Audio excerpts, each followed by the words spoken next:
Oh hi, I didn't see you there. My name is Danielle Palm, and this summer I was an education intern at the Birds of Vermont Museum and an apprentice with Jim Andrews, the state herpetologist. The Birds of Vermont Museum opened in 1987 and is a nonprofit organization that works to provide education and nurture an appreciation for the birds of Vermont and their habitats. Some of my responsibilities this summer included educating visitors of all ages about the basswood carvings, mapping and maintaining the brand new trails, leading birdwalks and different programs, updating the eBird checklist, and I even got a chance to pioneer my own exhibit about eggs of South Africa. One of my favorite projects that I got to work on this summer was definitely getting to create an exhibit about the eggs of Southern Africa. The eggs displayed in the museum were donated by Roy Pilcher, a member of Rutland Audubon. Roy studied abroad in the 1930s in Zimbabwe and blew out, collected, ID'd, and created signage for over 400 different eggs that he collected throughout his lifetime there. But unfortunately, when he moved back to the States, all of that information was lost. Basically, this summer, I sat with a hand lens and an identification book and worked to try and create some signage for these eggs so that they could be displayed for all.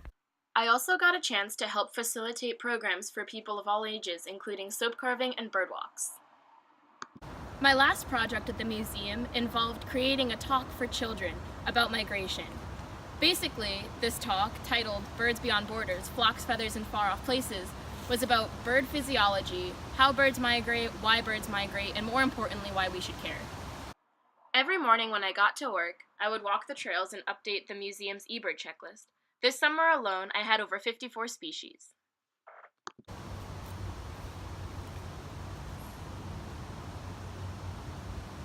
Cedar waxwing. Gotta add that to the checklist. As the education intern at the Birds of Vermont this summer, I had the honor of teaching people from all over the world about our little neck of the woods. But more so, I learned a lot about the nexus between natural history and art, and the different facets of the museum that people tended to enjoy. For those people who really wanted to look at the carvings, they were welcome to just wander around the museum. But there was also a chance for people to get outside and get some real experience in with birding, and that was pretty awesome. When I wasn't at the museum, I spent my time traveling all over the state of Vermont, helping Jim Andrews update the VT Herp Atlas.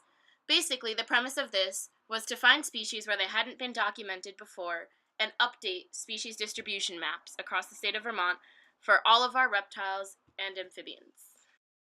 One could say I had an excellent summer.